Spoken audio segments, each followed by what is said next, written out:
Ladies and gentlemen, I'd like to welcome you to this event, which when we organized it, we didn't know that this was going to be the date of the second debate in the United States, but because of COVID and what happened to Trump, of course this debate won't happen. But anyway, we have a lot of to discuss, and as you know, the elections are almost 2 weeks away. We are joining forces now, two institutes, the Institute of Global Affairs of the American College of Greece with the Institute of International Relations of the Panteion University. I'm very happy that Dr. Papasotiriou is here. I have to say something that perhaps some of you do not know. He was an old colleague of mine at Deree, so he used to teach here before he deserted the college to try to find a better future in Panteion University, which I'm sure he hasn't.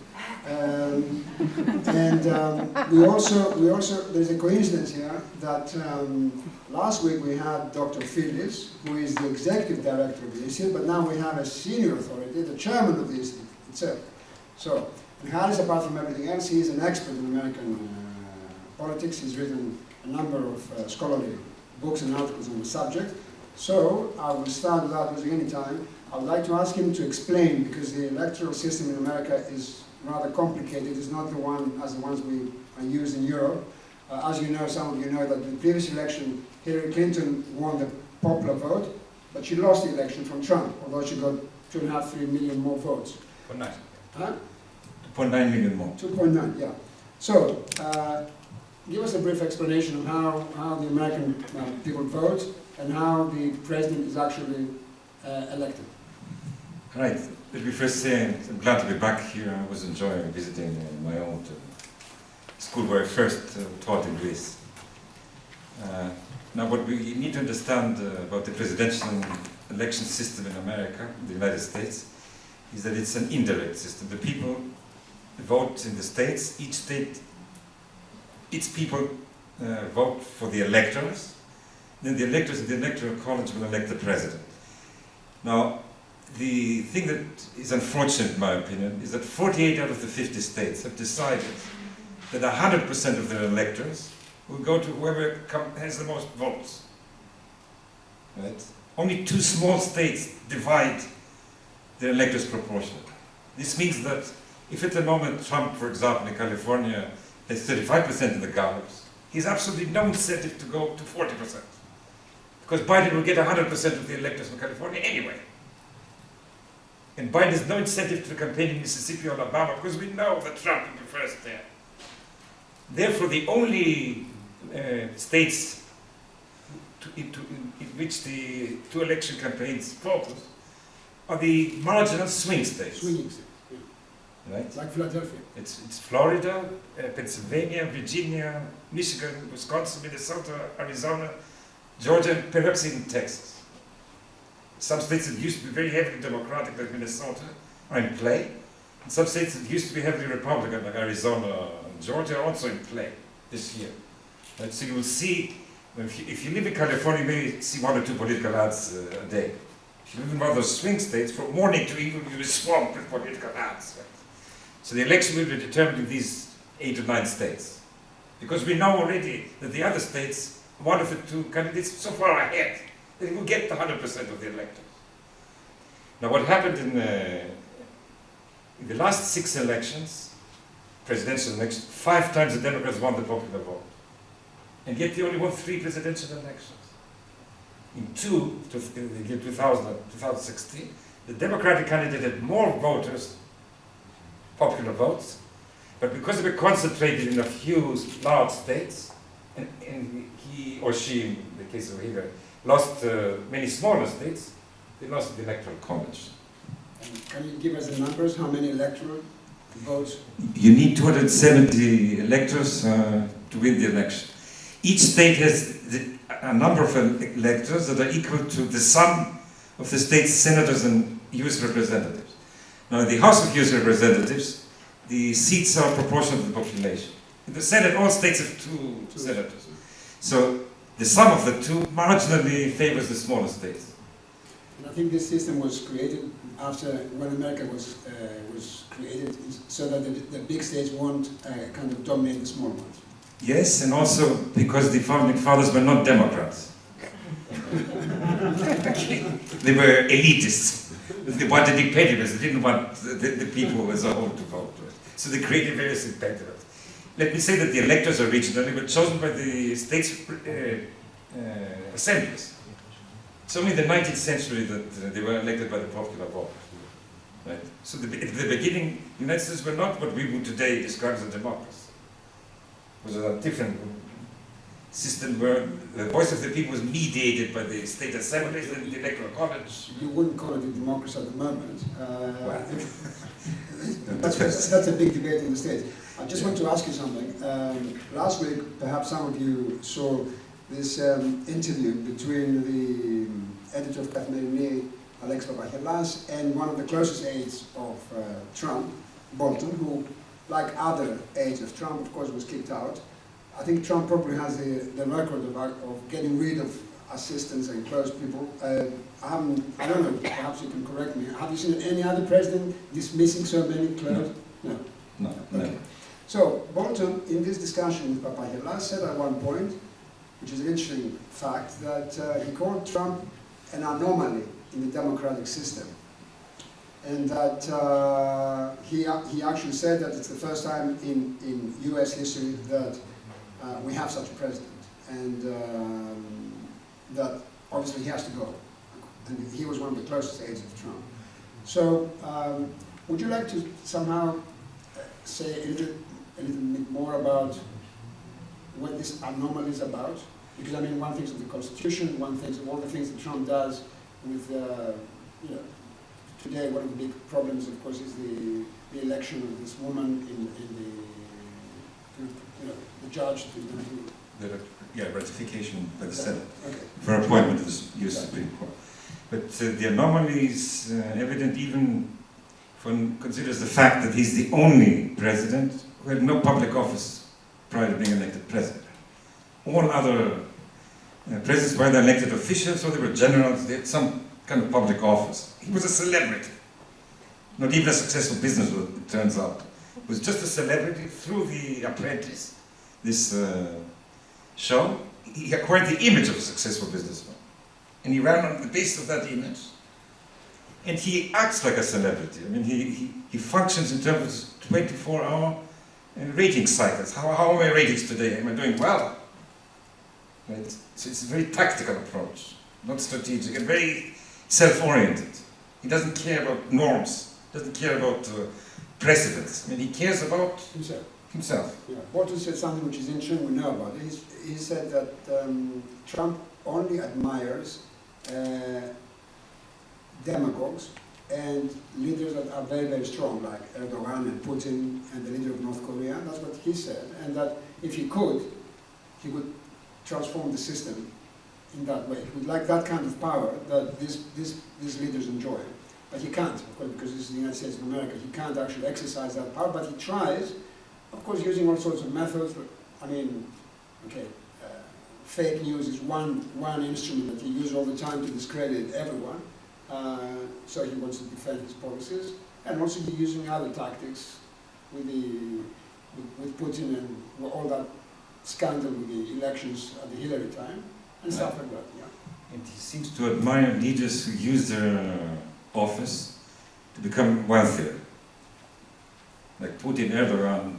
And to some extent, he does it when he stays in his own hotels. The Secret Service protects him, has to pay the hotels the normal rates. So he makes a lot of money just by staying in his own hotels. And also, I think it's the first time that you have so many family members surrounding a president. I mean, it's everyone around. It's a very small circle, as if he doesn't trust the establishment at all. The question is, which I suppose from the point of view of the European, is why so many Americans find him such an attractive leader, and even after 4 years of leading America and having done all this mess in so many kind of sectors of the American life, and especially with COVID, which was a big pandemic, still he enjoys the support he does. To some extent, the support that he enjoys is cult-like. If you believe in a cult leader, he can't go wrong, can't do wrong. By denouncing anyone who criticizes him as fake news or whatever, any bad story is fake news, he manages to have these cult-like followers this 42% or 40% below which his popularity never fell. I mean, it was always, actually it was 38 to 45%, that was the range. Never above 45, never below 38. So this 38% is cult-like. Now let me say that many prominent Republicans, intellectuals or elected officials, not elected, operatives, people who ran campaigns, have formed organizations against Trump. These are the so-called never-Trumpers. They're conservative, they used to be Republican, and they are now producing some of the most effective attack ads against Trump. Do you remember that article in the New York Times that somebody in the White House takes away documents that Trump doesn't sign because he doesn't know what he's signing, and they're trying to save the system from Trump. So within the White House there were people who actually didn't trust Trump. Well, that was Roy Cohn. He was the leading economic advisor, and he saw on Trump's desk tariff bill against the Europeans, and he simply took it away.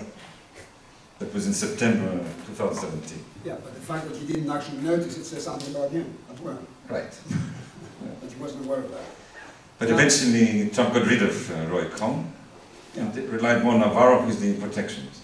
Now, in one of the latest TLS reviews, there were 4 books on Trump, and the cover of the TLS Times supplement was, will he go?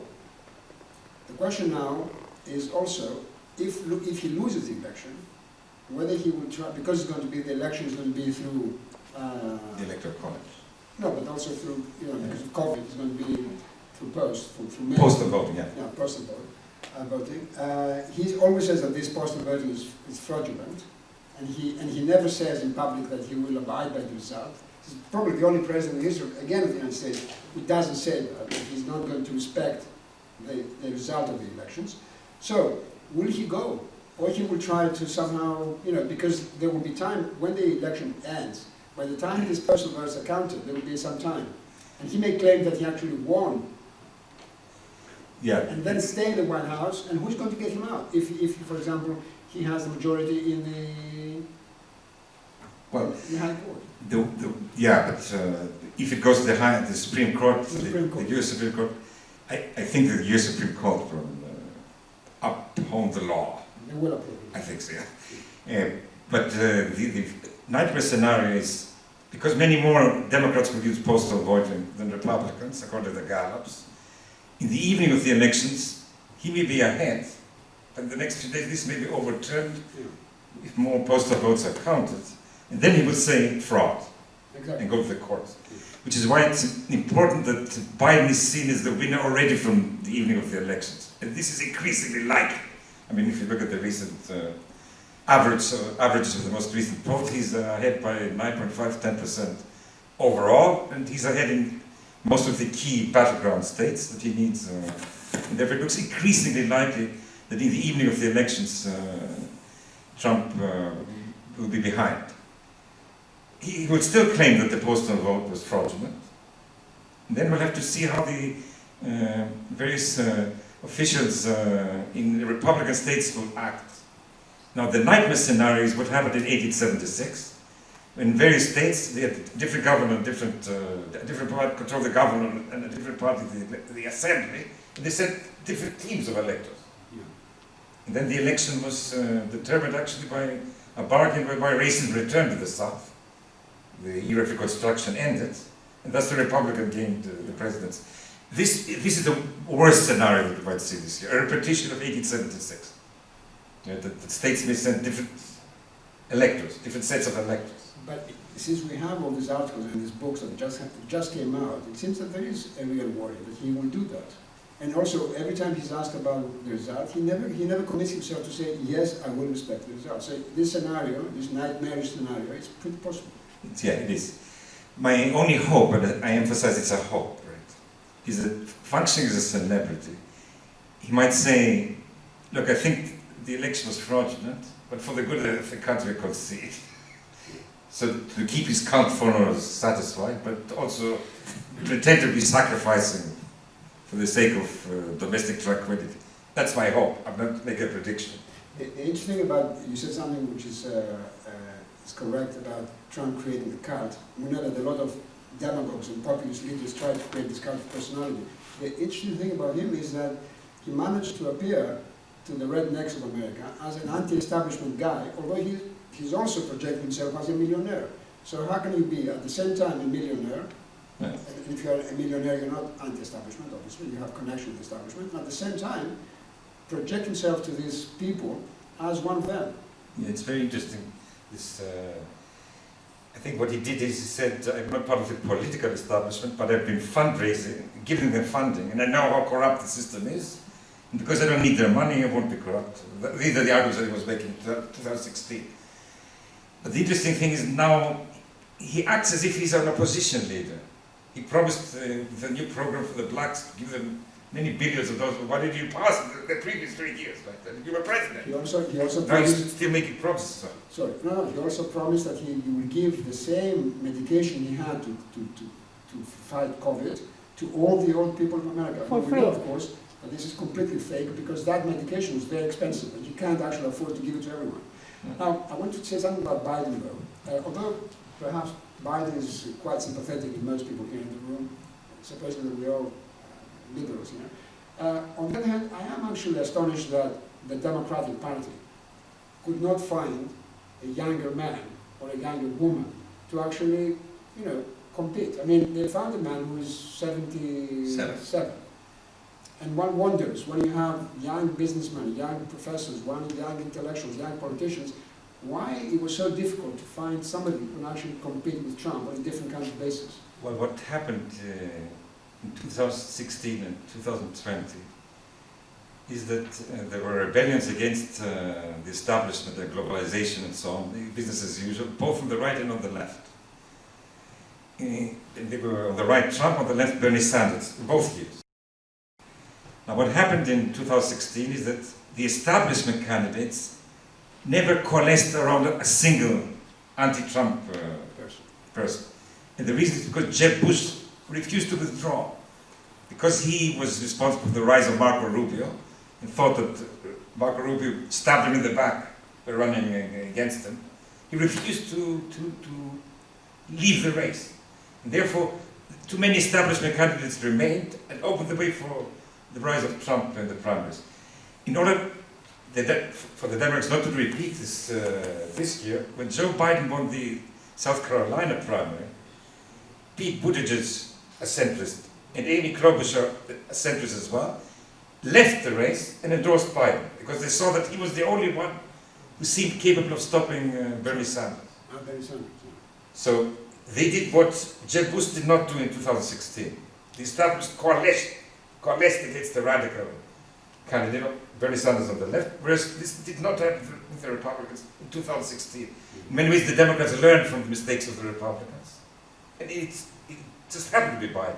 And if Pete Buttigieg had won South Carolina, then he might have been the beneficiary. He was certainly young, 37, 38, and a very unusual candidate, married to a man and still Christian, veteran of the Afghanistan war, very attractive, in many ways, fresh, young face.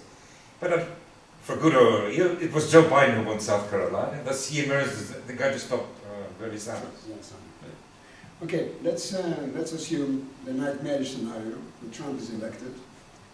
What would be the consequence of that in foreign affairs, for us, Greco-Turkish relations, for the global economy, his war with China, trade war, and stuff like that, and then domestically, but mostly internationally?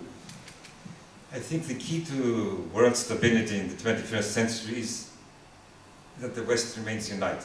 So long as the West remains united, the West has more than 50% of global GDP. It can stand up to the Putins or the Xi Jinpings of this world. But if the West breaks down, if it separates into a Europe autonomous, North America, Japan on its own, then China will have more opportunities to disrupt the post-war liberal international order. Do you think that Trump is doing that? Is creating frictions and divisions within the Western European camp? Absolutely. Yeah. And I think that to some extent his China policy was justified by the fact that China was abusing the rules of the open international economic system. But whatever he's doing with his Western allies is inexcusable. I mean, it took him several months even to say that Article 5 of NATO was in force. Right? He refused to say this in the first 6 months of his presidency, really undermining NATO. He claims that in terms of in one area of foreign policy is that he's pulling out all the American forces and that he does not send the American boys to war and that he's a peace man and stuff like that. In fact, one Republican actually suggested that he could be Nobel Peace Prize. Yeah, the Nobel Peace Prize should be nominated for that. What do you think? I mean, is he disengaging in certain areas, or that is a wrong perception? He is disengaging, but that's in continuation of what Obama was doing as well. The last 2 presidents have realized that American society does not want these endless wars to continue. And so Obama refused to get sucked into Syria and reduced the American presence in Afghanistan and withdrew from Iraq. And now Trump is doing the same, except Trump is doing it in a less diplomatic manner and at the expense of allies like the Kurds in Syria, who fought against ISIS, both in Syria and in Iraq. He sold them down the river. Yeah. Just cynically, when he talked to Erdogan, he said, look, I need to satisfy my base, so I need to get out of Syria. Can you take over there? And that's what Bolton wrote in his memoirs, because Bolton listened. Whenever Trump spoke to the foreign leader, Bolton listened. So very cynically, just for electoral gain, he betrayed, he started the Kurds in Syria in the back. I mean, it's amazing if you think about it. American credibility is 0. Why should you trust America's alliances if they behave in this, in this manner? When it comes to us, Greco-Turkish relations, do you think any change? Well, what you see is the various... Sorry, I just want to say that you saw that he got angry with Turkey when Turkey bought the S-400, and he wrote that very funny tweet that I'm going to destroy the Turkish economy, all that kind of rubbish. Of course, he didn't. And it seems that Turkey can get away with things, and if Bolton is right that somehow Trump admires Erdogan as a strong man, etc., he can do the things he just said, right. Then what are we going to gain if he is re-elected? Right, we have to keep in mind that there is a foreign policy that is made by the departments and agencies, the State Department, the Pentagon, and so on, which tends to have continuity from administration to administration. And then there is policy that a president makes who focuses on specific issues. And here, Trump is less conventional. He had business dealings in Russia, or tried to have, before he became president, he certainly had business dealings. He invested in hotels in Istanbul, and in 2009 when they opened up, Erdogan was president. So they seem to have some kind of a relation that precedes the presidents. And that's what makes American policy in our region unpredictable. If Trump decides to meddle, he might do things that do not go the way that the departments would want. Whereas Biden is more conventional. He was for many years the chairman of the Senate Foreign Relations Committee. We know his views. They're very favorable of the Greece and Cyprus. And he will follow a more conventional foreign policy. Therefore, I think it's in our interest to have Biden. Domestically, what do you see if Trump is elected? One will see further degrading of institutions. Further polarization. He's not alone to blame for the degrading of institutions. There's so much hatred against him on the Democratic base that the Democratic leadership did funny things with the impeachment process. If you follow in detail, they also, to satisfy their base, degraded the impeachment process. They did things that are marginal. But institutionally, the Obama presidency was a model. A model, yeah. Well, he was a constitutional law professor. Yeah. He knew constitutional law. He taught constitutional law. Yeah, but he would have been, a kind of a different kind of man. But sometimes I wonder, because Obama, of course, was very popular in Greece, the transition from Obama to Trump seems to be shocking. In other words, to have 8 years, that kind of leader, that kind of example of leadership, and then from that example to go to Trump. That's like another paradigm. It's like you're moving to another plateau. It's a completely different kind of human beings even. What we have discovered recently through publications, The Atlantic and other publications, is that Trump considers successful someone who makes money. Right? And Obama was not that type. He was a community organizer, a scholar, a constitutional scholar. Money was not so important for Obama. That's why Trump doesn't understand why people serve in the military. Why risk your life for a job that doesn't, you don't become rich? And unfortunately for him, this received a lot of publicity. He's the only Republican president since 1968. He's not overwhelmingly supported by the members of the armed forces, right? Because they see how he despises them, in effect, right? And so he is losing votes. That's one of the reasons why in key battleground states he's doing badly. The other amazing thing is I remember reading an article in, again, the New York Times, they had a kind of statistics. They found out that Trump lies per average 6 times a day. And, but it seems like we use that phrase for Reagan, that he was a Teflon kind of president, that things, slide. With him, there are so many scandals, so many lies, so many people from different, I suppose, sectors of the American society attacking him, exposing him, showing things that he's done wrong. His ex-colleagues, his ex-aides, writing books, articles, accusing him of all the, misgovernment.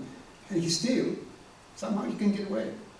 He gets away, but the fact that so many prominent Republicans, intellectuals, and so on have formed institutions, organizations campaigning against him. This, I can't remember another instance in American history. The closest is Democrats for Nixon. But they were not really campaigning against McGovern. They just thought their voters were closer to Nixon, more conservative, southern states and so on. But the viciousness of the attacks that are directed against Trump by Republicans, former Republicans, conservatives, is amazing. I mentioned before Obama. I just want to ask you something, which is an interesting question. We talk about the transition. What was wrong with the Obama administration so that many people felt left out from the system and then they somehow welcomed Trump? What went wrong in those 8 years? Because from our point of view, when you stand outside from Greece, of course Obama was a model president.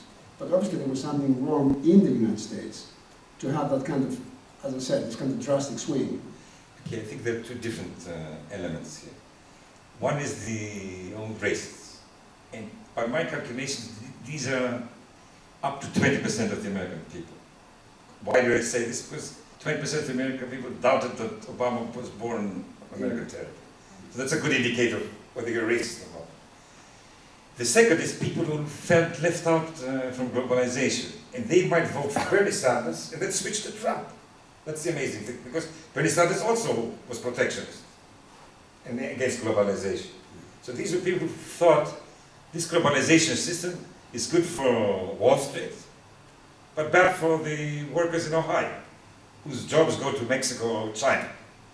And he managed to attract these disaffected workers, and evidently he brought people to the election booths now that he did not bother to vote. Right? He didn't appeal to the usual voters, but to people who felt left out, who might well have voted for Bernie Sanders if he had been the Democratic candidate, but then they switched to Trump. So the white working class, basically. Less educated white working class.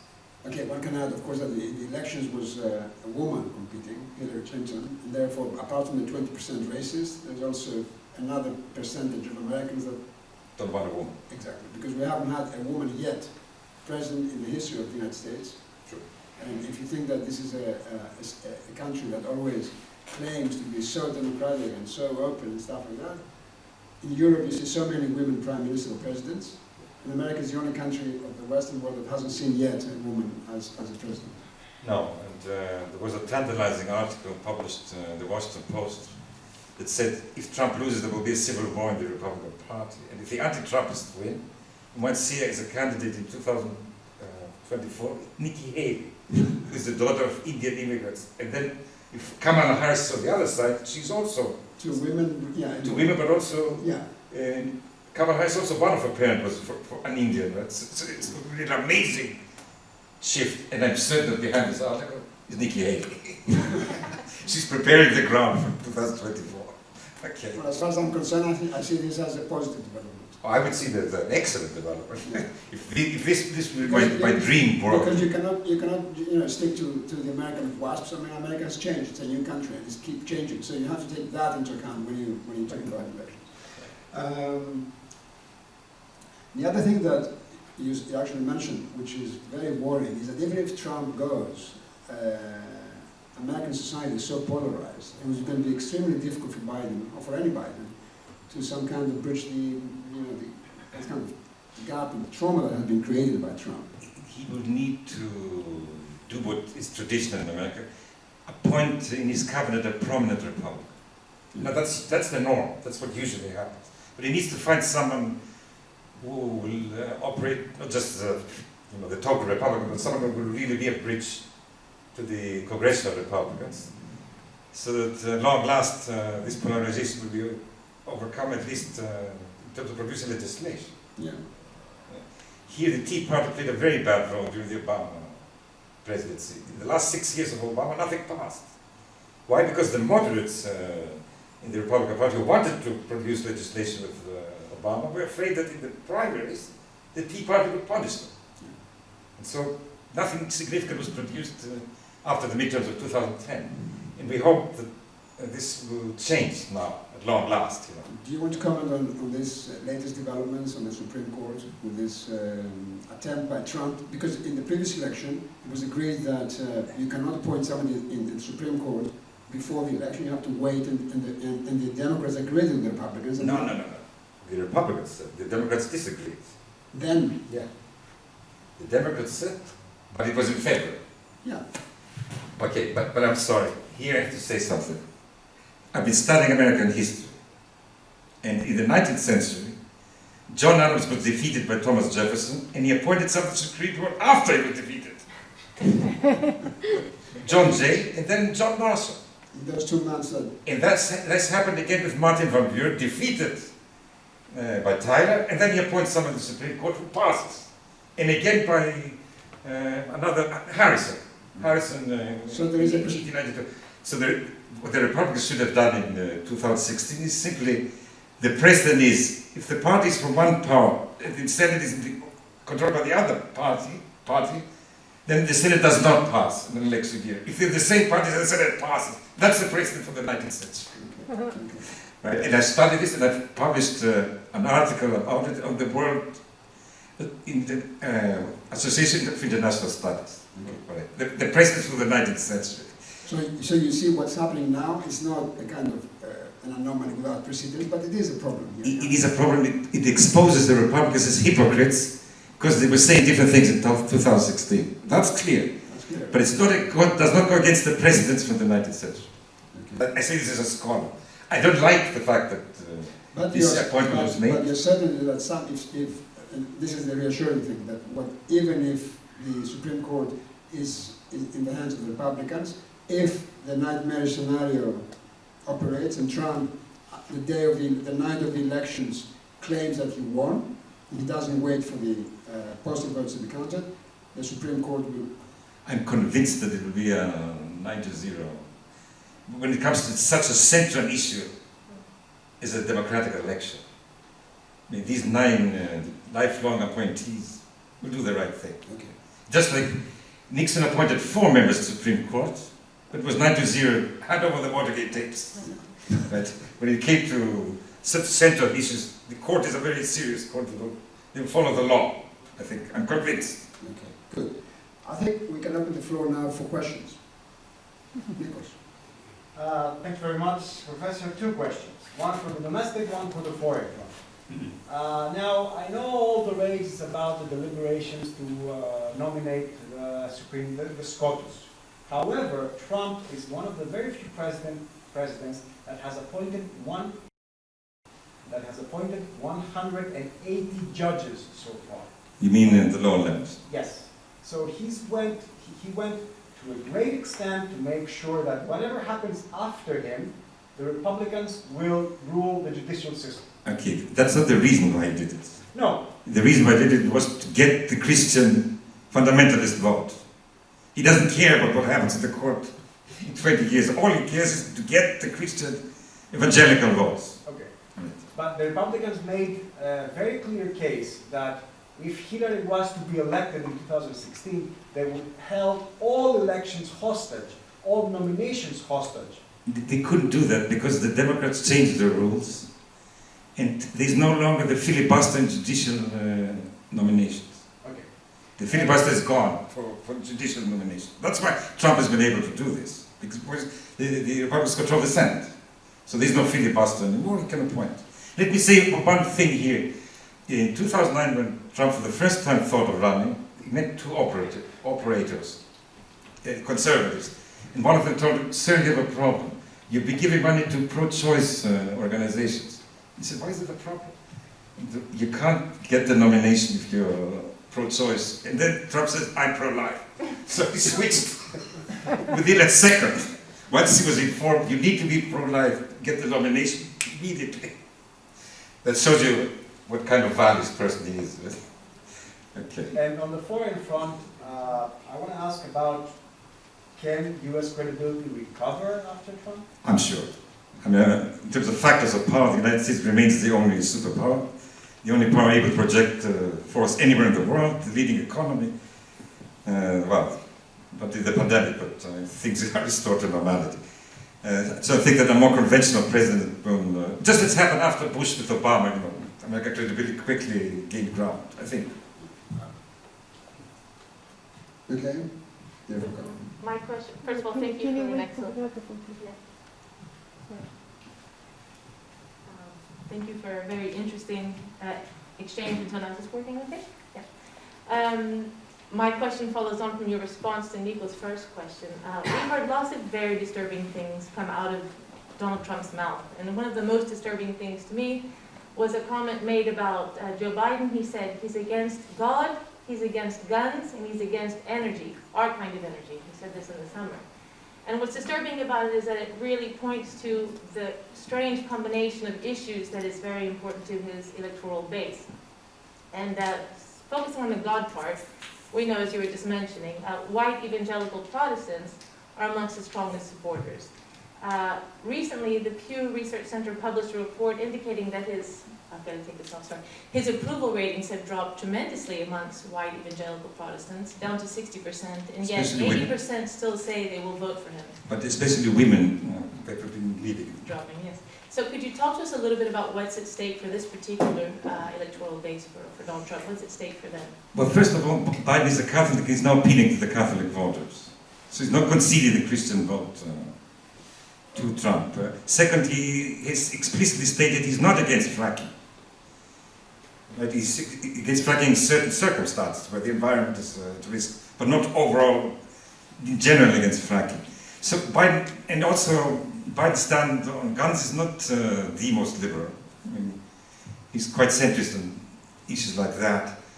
So Trump may try to portray Biden in a certain manner, but he's not succeeding. And one of the reasons he's not succeeding is that Biden doesn't have the negatives that Clinton had. A majority of the American people had a negative opinion about Clinton. They also had a negative opinion about Trump. It's true. But the same does not apply to Biden. He does not have these negative images. Right? And let me say something here, because I constantly hear people say that he's gov-prone and so on. I think that's largely deliberate. He was first elected to the US Senate in 1972. He's half a century part of the core of the political establishment of the United States. If you want to be close to the American people, a few gaffes make you more average, more approachable. You see what I mean? You can't be for so many decades at the center of power and not be really smart and understand politics really clearly. So the gaffes, to some extent, Uncle Joe sort of being more approachable for the average, the ordinary American. Right? That's my opinion, my interpretation. Okay. We have a question here from the online audience, from Mr. Livadi. What do you think is the profile of the average Trump voter in comparison with the Biden voter? What's the average profile of the... The average profile of the Trump voter in comparison with the Biden? The average profile of Biden. Certainly, the Trump voter tends to be less educated, white, working class. And now he's losing women, suburban women. That's why he's down in various states. So Biden has a majority of women, which is growing, and also only minorities, and also the better educated whites. Amazingly enough, I mean, it's a complete reversal of what existed before 1968. That when the working class was heavily democratic, the middle class was Republican. Now it's reversed, amazingly enough. Right. So we have this strange phenomenon, and it's not. It was the same with McCain as well. And all the crimes we had recently against the Afro-Americans and the black community, and the way that Trump reacted to that and responded to that, probably we have a black vote with, to a great extent, go to Biden. Yes, and I have to emphasize here a very important point.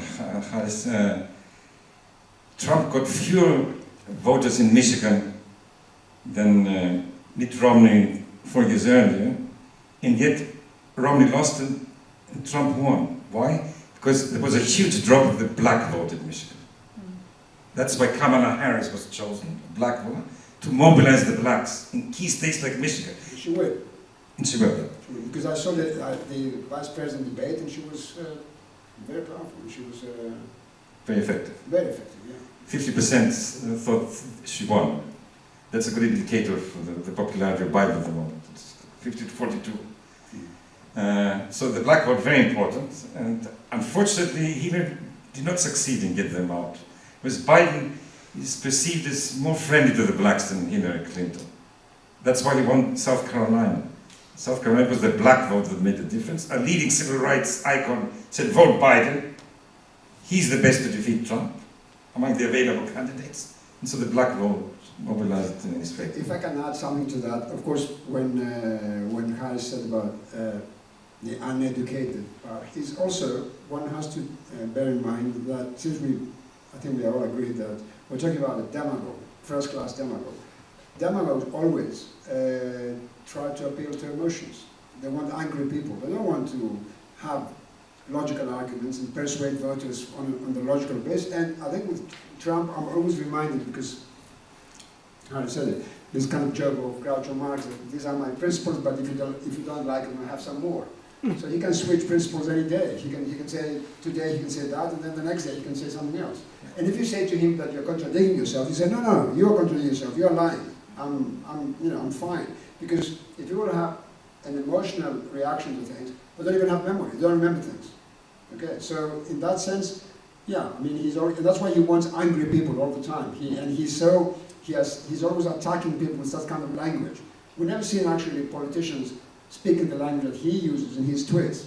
It's absolutely amazing how he's degraded the English language in the political game. I mean, you can be nasty, you can be hard, but the kind of language that Trump uses when he's attacking his enemies is phenomenal.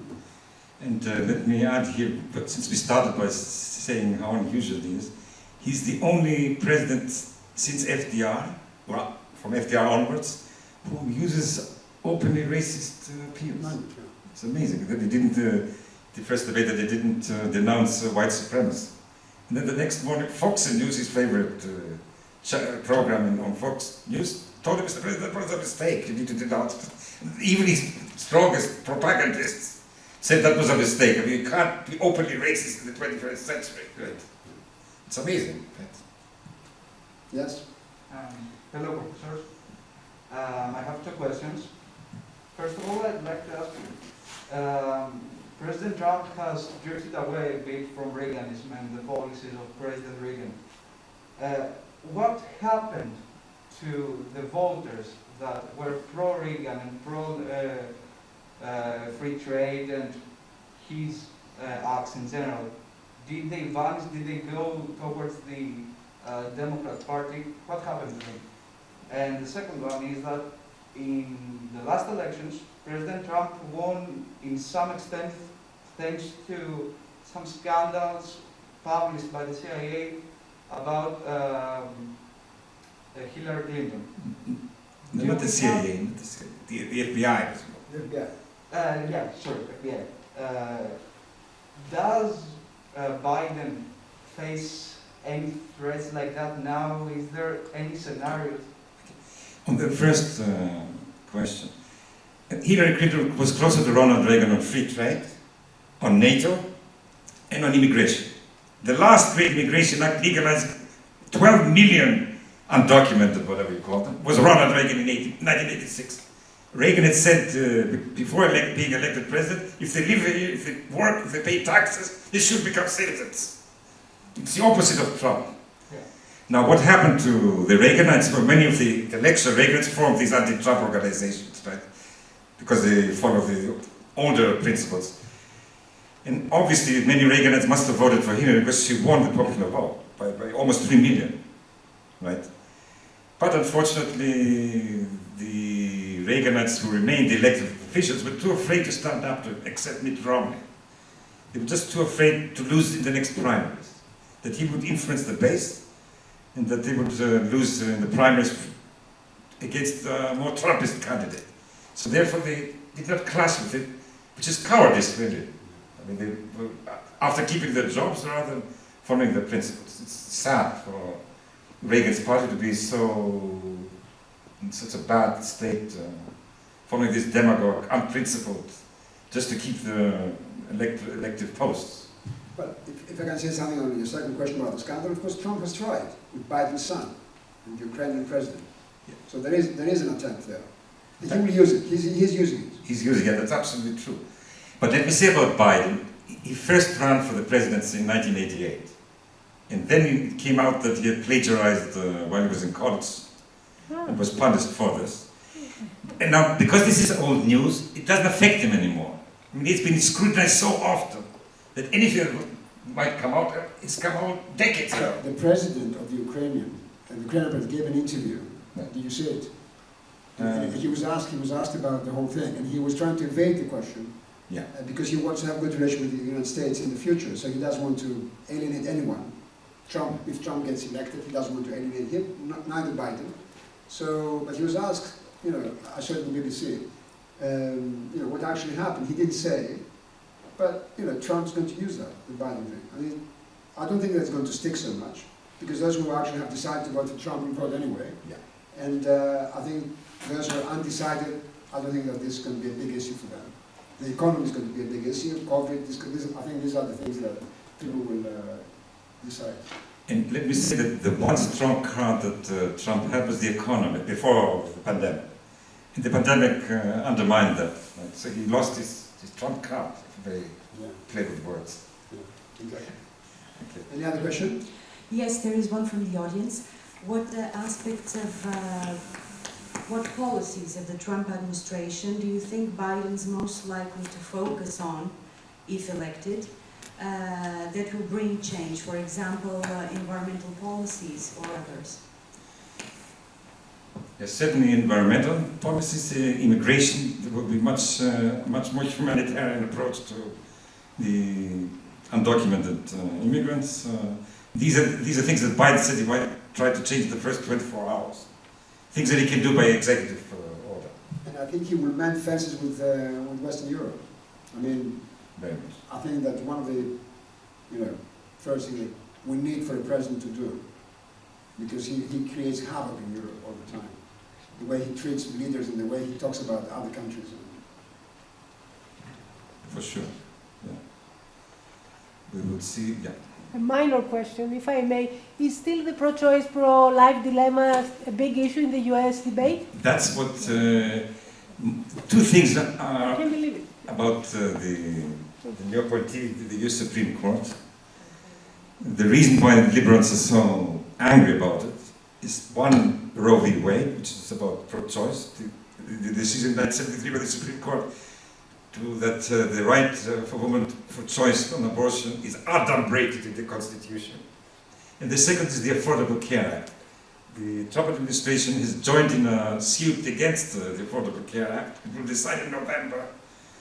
And liberals are afraid that if the court becomes 6-3, that the likelihood of AKA being overturned increases. And that's what they're using primarily as an electoral argument. The Affordable Care Act, that many people with pre-existing conditions won't be able to get insurance, or the insurance will be too expensive if the Affordable Care Act is repealed. So, I'll take a second chance. I'm afraid you had misunderstood my original question about Trump saying what he said about Biden as being against gun gods, etc. Of course, none of that is true, but what I find disturbing is that this electoral base is it's so powerfully embracing the white evangelical Protestants, the pro-gun people as well, and those who are not on board on climate change and trying to limit environmental harm. But what I was asking was, what is at stake for these people who, like you say, Trump has tried everything to get their vote by packing the courts, the lower courts for them. So Roe v. Wade is one. Do you know what else is at stake for them in the future, you know, to keep Trump on board in terms of what are they expecting, these white evangelical Protestants especially, from Trump? Well, it's, well, Roe v. Wade, which I don't think Roe v. Wade is likely to be overturned as a whole, but what the Supreme Court is likely to continue doing, which it has been doing in recent years, allow states to restrict, not allow late trimester abortions and so on, make it harder for women to have access to abortion, not overthrow Roe v. Wade completely, because it's not, what, 47 years, it's been around for many decades. But same-sex rights, for example, are more recent issues.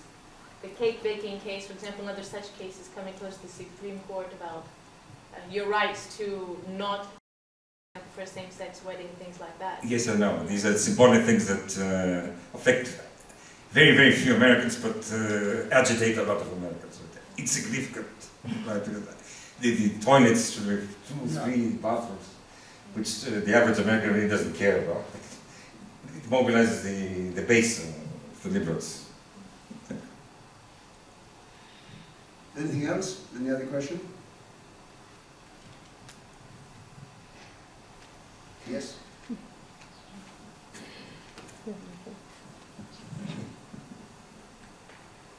Hello, and thank you for your time. So I know you talked about your hope about what is going to happen, but do you have I don't want to say a prediction, but what do you think is going to happen? Because I actually studied in the US, and I remember everybody was pretty much certain that Hillary was going to win, and then the day after the elections, you know, everybody was shocked. Right. So is there a chance that we are going to see this happen again? All right, let me say that in the gallops, no one in the 21st century was so consistently for over many months ahead of the other candidate as Biden with Trump.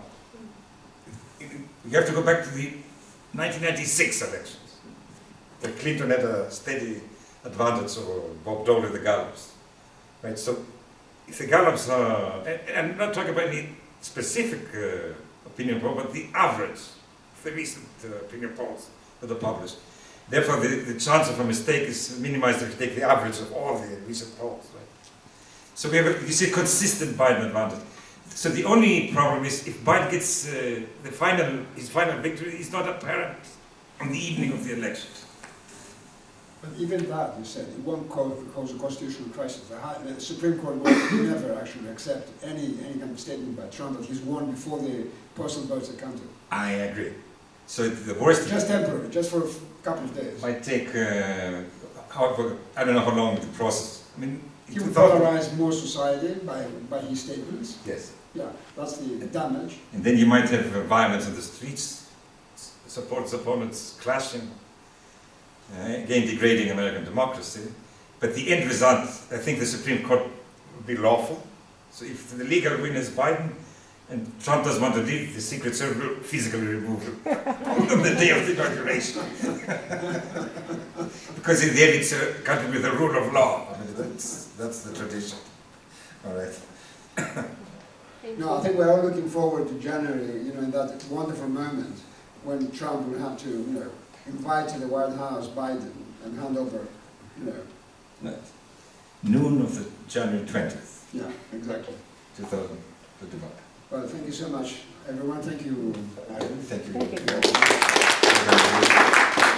And well, just 2 weeks ahead, we will know whether Professor Papasotiriou optimism is well-founded. I hope it is well-founded. Nobody wants in this room another shock, like we had with Hillary Clinton.